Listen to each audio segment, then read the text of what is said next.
love the new album.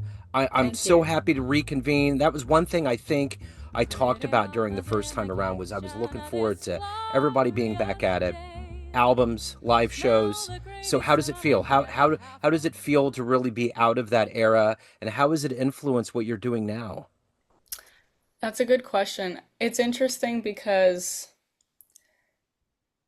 I was in high school when COVID hit. I was in my junior year. Yeah. And I remember at the time being very grateful that personally, if it was going to hit during any period of school, I was happy it wasn't during college. Yeah. And yes, the first semester to year of college, we were still wearing masks and being generally careful because it was in 2021 when I started. But I do feel that the timing of it was something that I got very lucky with because I wasn't currently making a living. I wasn't currently in college where I'm paying to go. And all of that amalgamated to me actually being able to get in touch with a side of myself that I hadn't yet during COVID, which was being a writer, being interested in composing and writing short stories and prose and things like that. And I actually feel that now I am benefiting from my discovery of that during COVID because now one of my favorite things to do is write and compose music. And I don't know that I would have come so strongly into that in the last year or so had I not started planting the seeds of it during COVID. So the first time we talked was we were talking about your debut album. You've been at this for a little while now. What is the big difference between what you thought this music world was going to be like and what it's actually turned out to be? Honestly, a big part of that difference is the fact that in the last few years, social media has become so foundational to the career. Of course, it was important before, but at least from my perspective, it was more of an element of the career. Now it, in a lot of ways, is how you build a career Yeah. today. And I think that that's been an adjustment, and in some ways, it can actually be quite beneficial because if your career gets to a certain larger point several years in, you can then call back to your older work in a way that maybe you couldn't decades or even a few years ago. So that's something that I'm looking forward to taking advantage of as much as I can. It's not something that I'm naturally talented at because it really is an art form, figuring out how to communicate with an audience through the internet. And I think that's the thing that I didn't quite expect and that I didn't quite understand up until very recently. So, seeing how that has changed the industry and how we, one, have to adapt, but two, also can make it work for us because the shelf life of an album isn't quite as short as it might have been at one point, is an interesting process that I for sure did not quite expect. You know, when I talk to older musicians, from what I gather from them, the reason why you wanted a record label was because they would do all of these things like social media. They would do all of the publicity and all of the upfront. It almost seems implicit now that anybody that's in this realm of being a musician, especially jazz, has to really do all of this on their own. It just Mm. adds an extra layer. So my question to you is this, with that being said, do you believe that you being your own PR machine and being more self-reliant has enhanced what you are as a musician? Or do you lament the fact that you wish that you didn't have to worry about that so you could focus more on what you're doing musically? I think a lot of musicians, not just musicians, but artists in general, wish that it was in an ideal world purely about the art. Yeah. And I would be lying if I said I wasn't one of those people. Of course, I would love to only sing, let some people know that I have a gig, and know that it'll be okay. But to be fair, that has never been the case because whether it's social media or a newspaper, marketing has always been part of it. Yeah. So I wouldn't say that I lament it. I'd say that it's an adjustment. Yeah. And now that I have just graduated college and I'm moving from being somebody who was working while in school to now being part of a much larger pool of musicians who are just working on the scene, I have this understanding that being a good musician is only part of the battle. There are many good musicians. There are many phenomenal musicians, especially in New York and London and all these big cities that we all perform in and want to live in.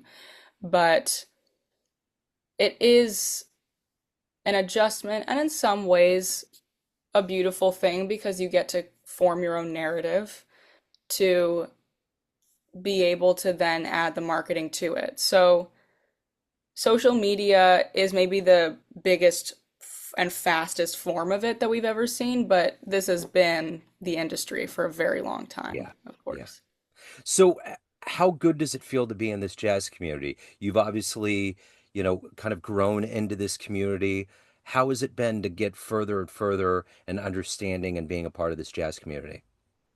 It's really nice to find that relationships I developed when I was a teenager have continued and changed since then. I think of musicians that I met when I was anywhere from 12 to 16, 17, and I was very much a kid to them. And of course, they respected me and were very kind and warm and welcoming to me.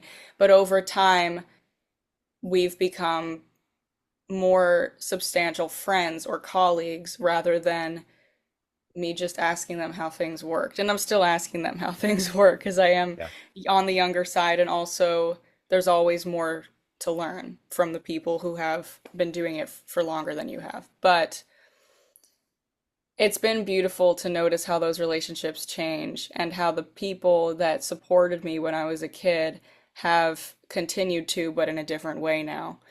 And now that I look back on the opportunities I had when I was 13 through 17-ish, and I think about how those people treated me with such warmth, I'm even more grateful because when you're 15, no matter how humble you are, you do think to some extent that it makes sense for somebody to be nice to you because you're young and you clearly care about the same thing that they do. You're not thinking too hard about how your age plays into it because Yep. you're the oldest you've ever been. Yep. But now that I look back on myself when I'm 15, I'm like, wow, these people were being truly generous with their time, talking to me and giving me support when I was 15. Yeah. I understand how young that is now. But the jazz community, that's kind of the cornerstone of the elders. The higher up you go, the more kind and humble and grounded and ready to pass this torch on to the younger generations. So, with that being said, you must have really good people around you to nurture you to the point where, you feel like, you're still going very well in your career. Everything's going, I would hope as expected. What has that been like to have such supportive people around you helping you through this journey? Oh, I'm very lucky. I'm very, very lucky. And one thing with all the frustrations and joys and hardships and successes, one thing that I've never had to question is that I have support, Yeah. which I know not everybody can say. So I do feel very grateful for that. A lot of that's starting with my family. I mean, I have musical parents who have always wanted to contribute and help me vocally or career wise. They're not in jazz, but of course, musicians are musicians. They're both classically trained, and so they have a very pure understanding of interpretation and of how to take care of the instrument as a performer and from a technical perspective. And then when you move outside of that to colleagues, a big part of that is because I grew up in New York, and that was a big privilege because I got to meet club owners such as Gianni Valenti at Birdland and Al McMahon at Chris's Jazz Cafe in Philly very young, and they quickly introduced me to as many people as they could. And I don't know that I would have had that if I lived elsewhere or if my parents hadn't pushed me out there. Of course, there's pros and cons to being young and in a professional space, but I'd say the pros are very strong, and those are some of them. So I remember interviewing Joey Alexander and Brandon Goldberg, I believe, and they were very young. They were 11, 12 when they were beginning. And I'm curious, have you talked to other musicians that started young and kind of grew into this industry? A little bit. Honestly, a lot of the people that I've naturally come in contact with aren't quite in that sphere. There have been some, but we haven't spoken in depth about it.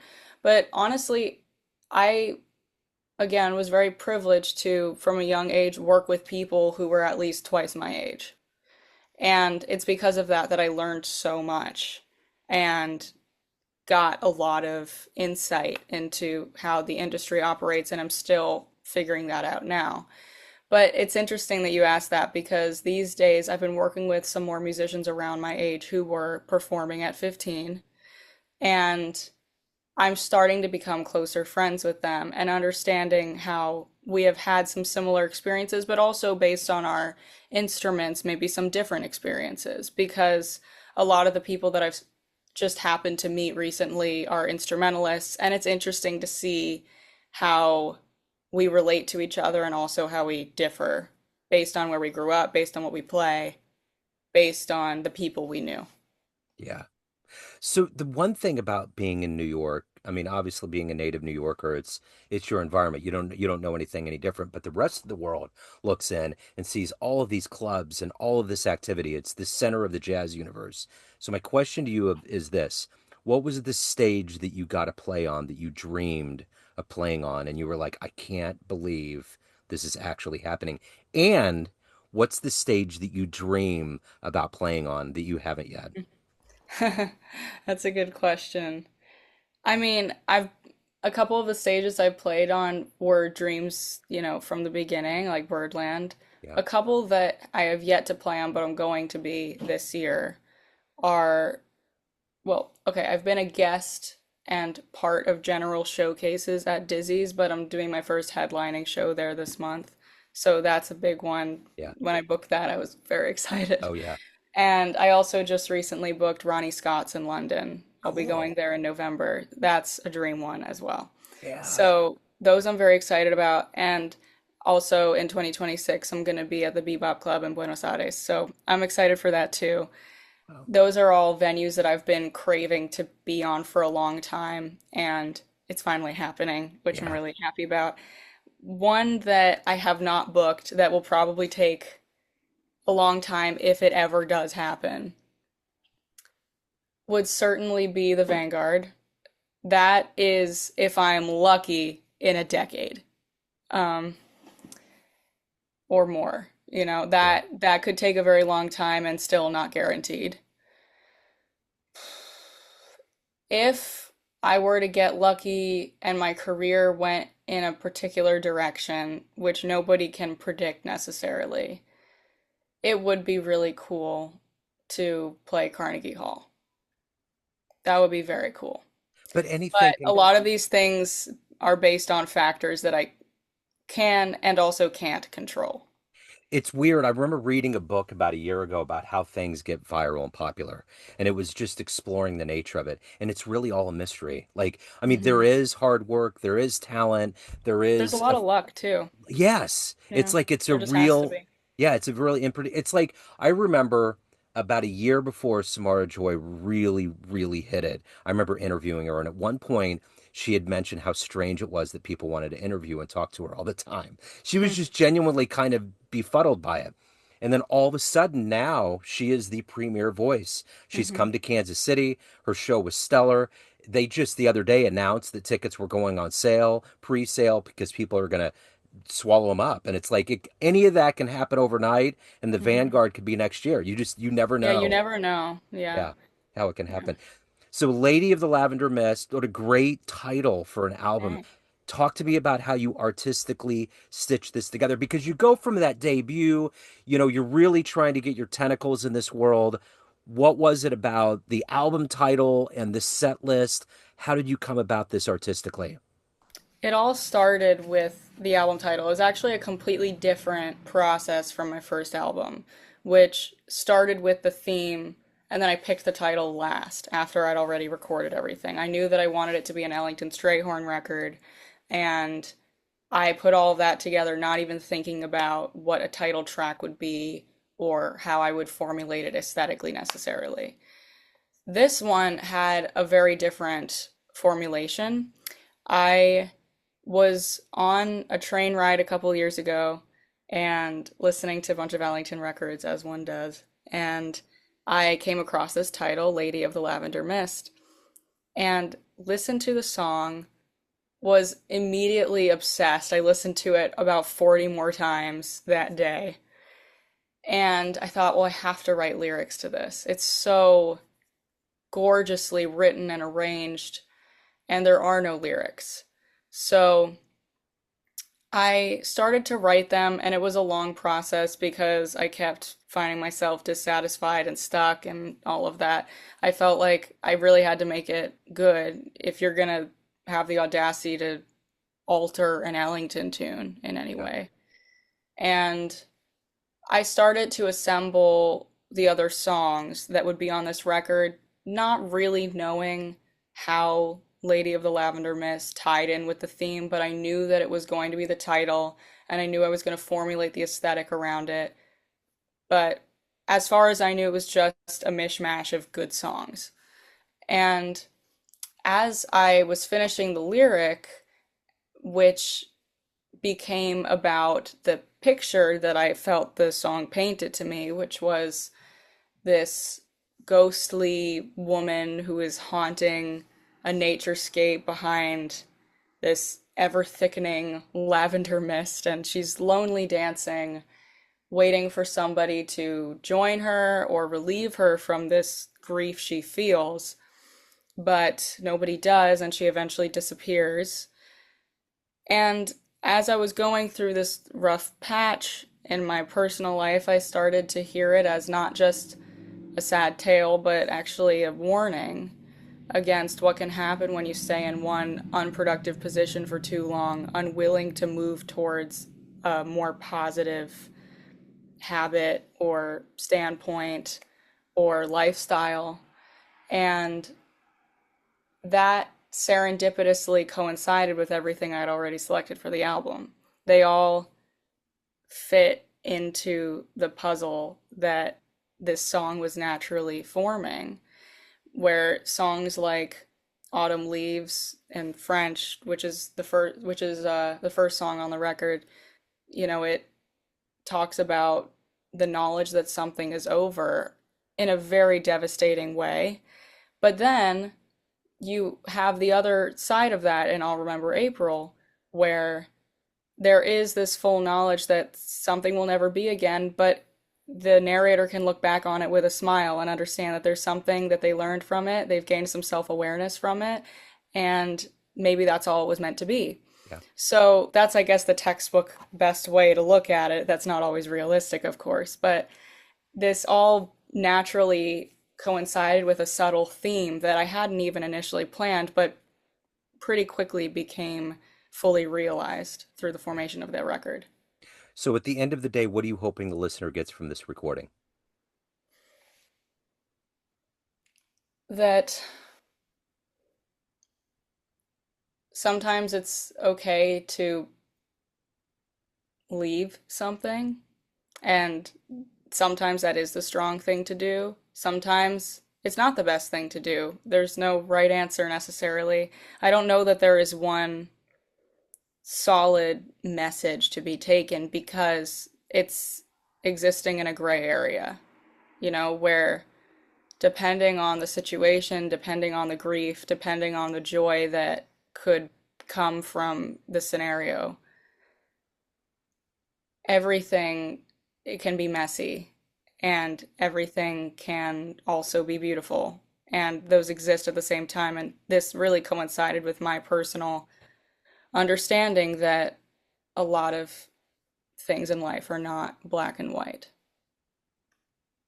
So the one thing I think we may have touched on during our first interview in 2021 was there was a lot of people, especially in New York, that could not afford to live there anymore during that time with gigs that were gone, and they moved away. But it's resurged. Everybody's come back. So how strong do you see the jazz community? Do you see that there's been any kind of bump in the road based on what we lived through in 2020, or do you see it stronger than ever now? It's hard to say because I was the age that I was when Yeah. COVID hit. I, of course, was more focused on just trying to perform when I could. I do think that live music is doing quite well. I mean, I see a lot of venues sold out a lot of the time, but I also see some venues that might still be struggling. I don't really know for sure. And I'd say that New York has generally become a little bit quieter. Is that a bad thing? I don't know. I guess that depends on who you ask. My Yeah. experience with it now is very different from my experience with it when COVID first hit because the lifestyle of a 16-year-old is, of course, different from the lifestyle of a 21-year-old. Yeah. I think that a lot of it depends on who you ask and also what you do because people want to see live music now, but there's a lot of people outside of music or art who might be really struggling because so many systems have been put in place that do not help somebody who needs to go into work every day and maybe crunch numbers or maybe work in a grocery store. I think there's a lot of struggles that we might not see that are difficult to consider when you're not in those positions. So is Bandcamp the best place to pick up a copy of the album? Actually, right now, I'm the best place to pick Okay. up a copy of the album and then soon Amazon. Okay. So again, reiterate the live shows coming up, itinerary. If anyone wants any more information, previous albums, where's the best place to go? Yeah, so all my work is on streaming services, and you can find the information for my gigs and performances and bio and photos through my website, anaisreno.com. And I'm also on social media on TikTok and Instagram and Facebook. It's just my name, Anaïs Reno. And the gigs coming up are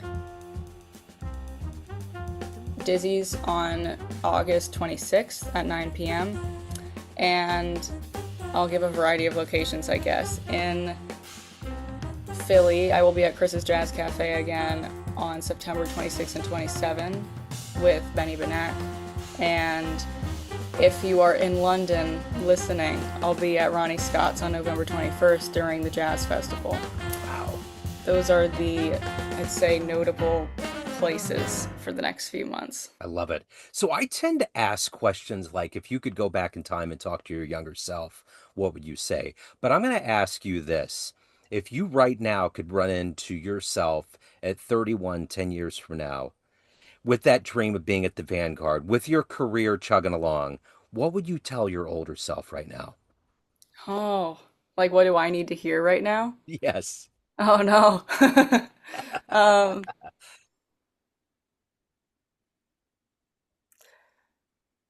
okay, I would tell myself something that everybody else says to me that I'm struggling to take the advice of. Be patient. It sounds so cliche, but I know that a lot of people in my generation and my age, understandably so, including myself, are very eager to get things done, Yeah. to move as quickly as possible, and get to whatever level we're hoping to ASAP. Because something that I've thought about is would I be satisfied if I achieved all of these dreams in, let's say, the next year? Because then where do you go from there? Yeah. Yes, maybe higher, but certain dreams have been fulfilled very early. And then would I become unsatisfied, Yeah. not having that to look forward to anymore? And I was thinking, so that might be so. So why am I so eager to do it now? And I think really what it is the sooner you do it, the more strong the guarantee is that you will be able to do it because you're not questioning it for so long. Yeah. I didn't articulate that well. Basically, if you do it now, you know you've done it. You're not questioning that it's possible anymore. And then it's a question of, is it worth it then to maybe feel that something's been fulfilled a little too soon for the sake of knowing that you have had that resource, you have had that opportunity, and you don't need to question it anymore. Because I'm thinking so hard about this, I think really what I would need to hear is just be patient. I always had a problem with when I was in high school, when everybody was like, the best year of your life is going to be your senior year. I was like, wow, what a depressing thought, Why? right? Ugh. So I it's hope that not. I, yeah, right. I know, you don't have anything. It's like, are you kidding me? You got a whole journey.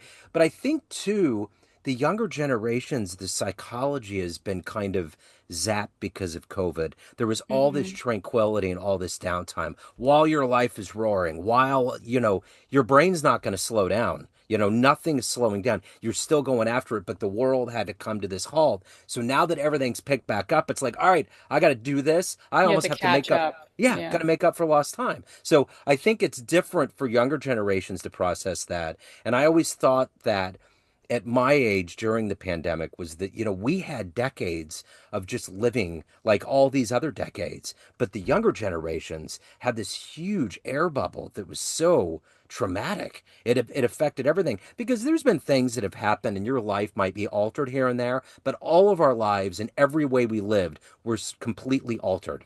Hmm. So now that we're out of the gates and the horse is running down the track, it's like you just want to get to that finish line and you want to just keep going and going.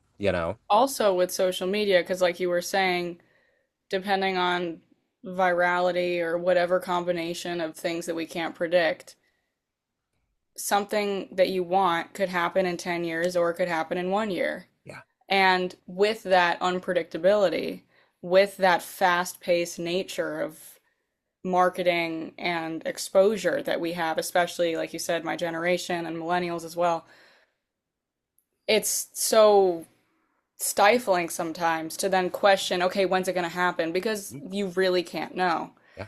And I guess the whole, everybody, I saw something on Nicole Zaritis's Instagram a few months ago where she said everybody needs to remember that you're gearing up for a marathon, not a sprint. Yeah. And that's exactly what got me thinking about, of course, I would love to play the Vanguard or Carnegie Hall in a year, know that I've done it, have that opportunity because I'm excited about it now, of course. But it is a good point that, like, oh, well, but I'm trying to do this for a long time. It's Yeah. not really about doing everything in 5 years. Yeah. And if you do everything in 5 years, fantastic. Yeah. And then you do more, you know? It's not that it's finished, but I guess there is also a gift to being able to look forward to something for a long time. I always think about that when I've gone to wineries. I've gone to a couple big ones in my life, and I always think there's only one way for that wine to get really good. It's just got to sit in the barrel. You can't do anything. You can't modify it with chemicals. You can't give it some weird scientific invention that will age it overnight. You just got to let it sit there, and that's kind of the way the journey is. So, That's true. but it's so good to catch up with you. Best of luck with this Too. album, with all of the dreams, and hopefully we'll catch up down the line. Thank you so much for having me again. Absolutely. Thank you. Take care. Kansas City, get ready for a legendary weekend of jazz, funk, and soul. The Headhunters, yes, those Headhunters, are coming to town for two unforgettable events. First, Sunday, August 31st, an exclusive Q&A panel with the original band members. Then, Monday, September 1st, a live performance at the Ship that you do not want to miss. Space is limited. Combo tickets and single event passes are on sale now. Visit theheadhunterskc.com to reserve your seat before they sell out. The Headhunters. 2 nights, one historic moment in the making.